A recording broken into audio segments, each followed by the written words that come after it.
안녕하세요. 1차는 투자입니다. 이번 주에 미국 시장과 우리나라 시장이 매우 상승을 했습니다.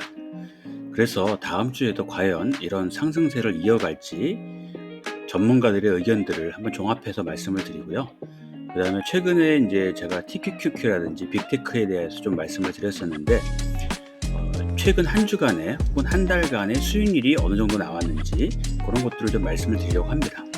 사실은 이제 레버리지 ETF나 빅테크도 되게 많아가지고 과연 어떤 종목에 지금 들어가는 게 수익률이 좋은지 이런 것들을 한번 비교해서 설명드리려고 합니다. 이 채널의 운영 방향은 슬라이드를 참조해 주시기 바랍니다. 먼저 미국 시장의 주요 종목 상승률을 한번 보도록 하겠습니다. 제가 이제 주간 상승률하고 월간 상승률을 이렇게 좀 나눴는데요.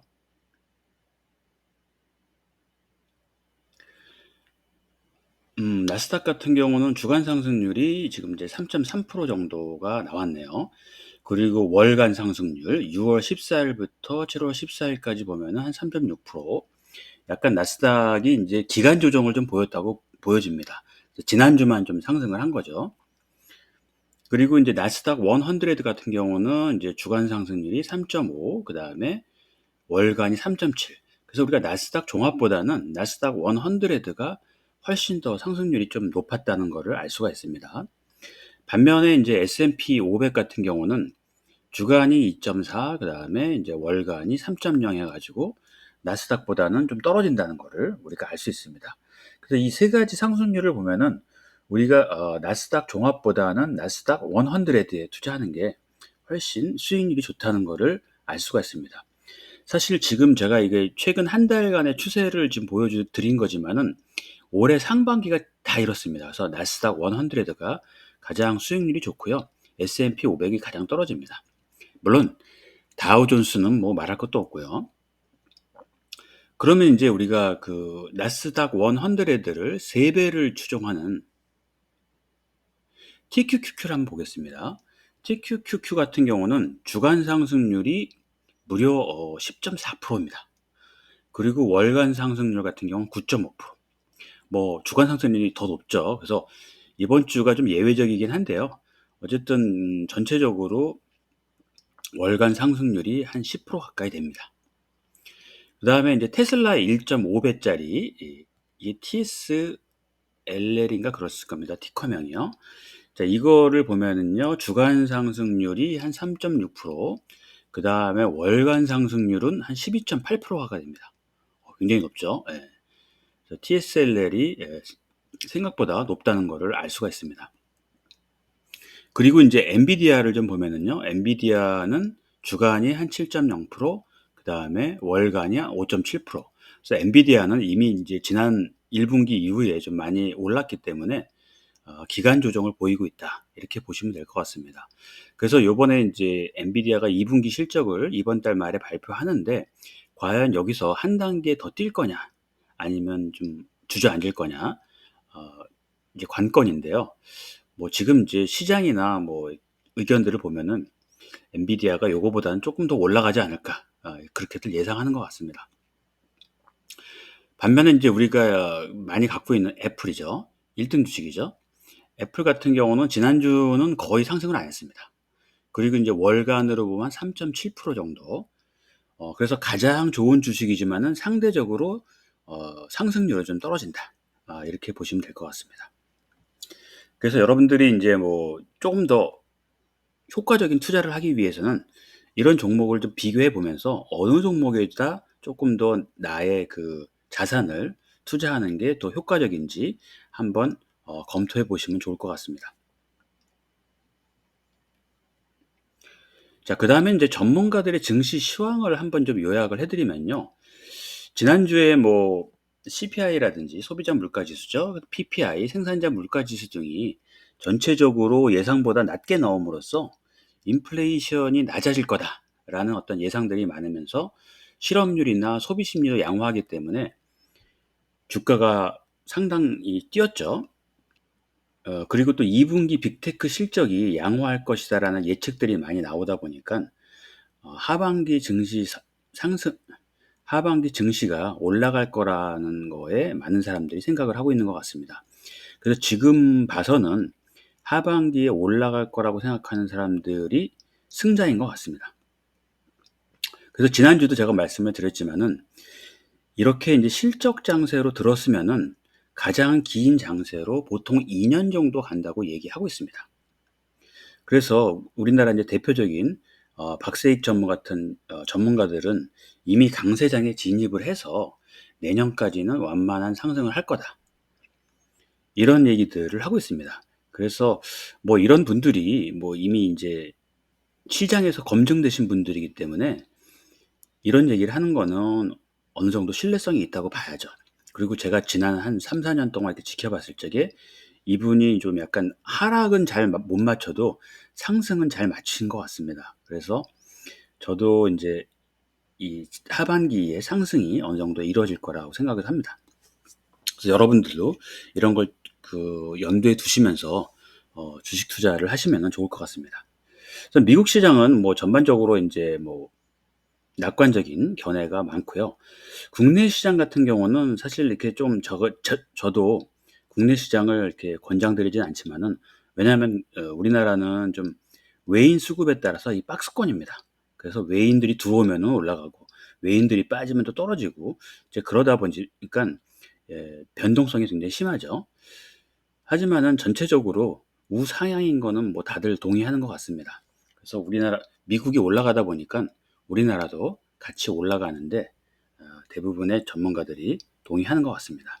다만 이제 지난주에 말씀드렸던 하락을 주장하시는 분들도 있기 때문에 그 하락에 대비해서 여러분들이 어떻게 현재 갖고 있는 주식을 대응할 건지 이런 시나리오는 갖고 계셔야 됩니다. 그래서 어느 정도 무너지면 내가 어느 정도를 팔겠다. 이런 어떤 시나리오를 갖고 계셔야지 우리가 상승만 예측하다가는 갑자기 하락이 나올 수가 있거든요. 그래서 거기에 준비하시는 게 필요합니다. 자, 그러면은 HTS를 한번 좀 보도록 하겠습니다. 자, 지금 이제 TQQQ를 좀 보고 있는데요. TQQQ는 이제 나스닥 100를 지금 3배 추정하는 건데요. 뭐 나스닥 100하고 똑같습니다. 차트가요. 그래서 지금 전체적으로 한 달간 기간 조정을 좀 보이다가요. 지난주부터 이제 다시 상승을 시작을 했는데 MACD 상의 이제 상승 시그널이 나왔습니다. 그래서 그리고 이제 RSI라든지 모멘텀이라든지 이런 쪽의 지표들이 약간 상승 다이버전스가 나왔기 때문에 어, 다음 주도 어느 정도 일부 조정은 있겠지만은 전체적인 상승이 예상이 되는 상황입니다.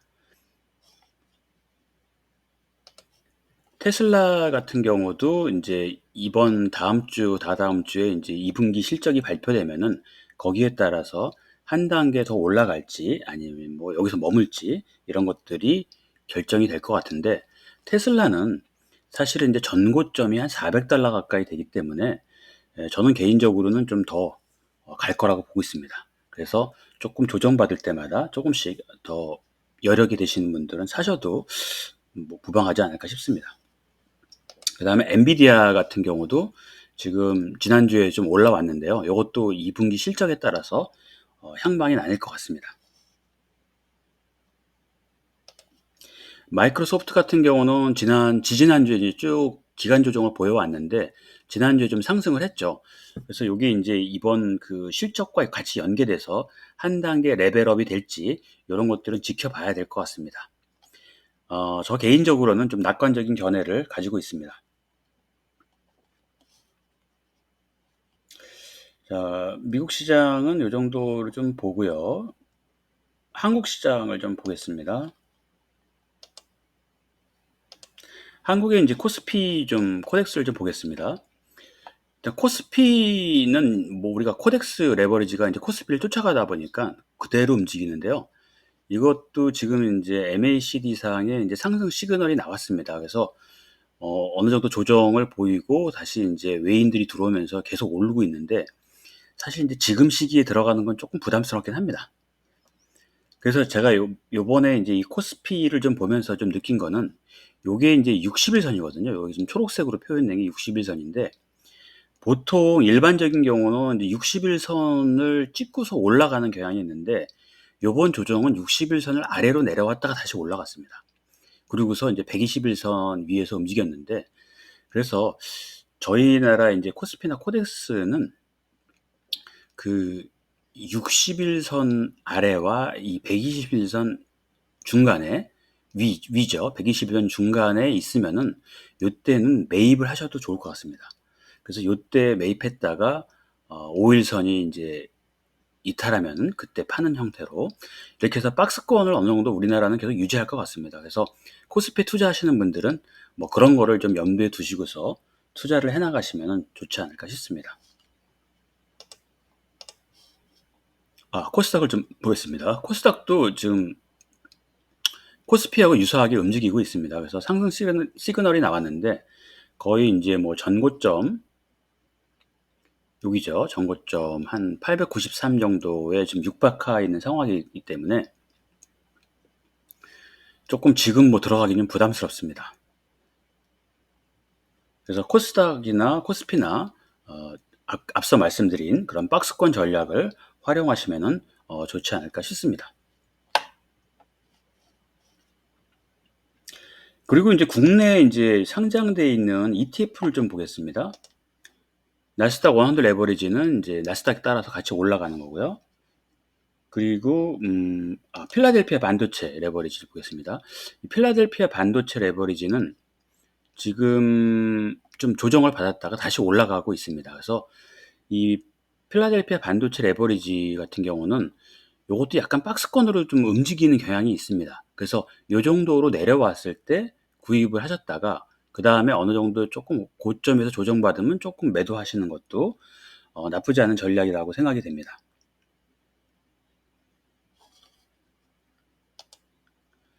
팡플러스는 지금 인제 한 달 정도 빅테크 조정을 보이고 나서 다시 지난주에 조금 이제 상승을 돌아선 것 같습니다.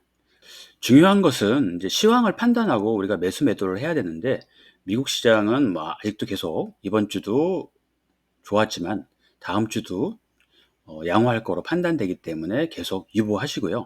국내 시장은 조금 인제 박스권이기 때문에 좀 조심하시면서 매수 매도를 하셔야 될 것 같습니다. 오늘 말씀드린 내용이 도움이 되셨다 그러면은 좋아요, 구독 부탁드립니다. 감사합니다.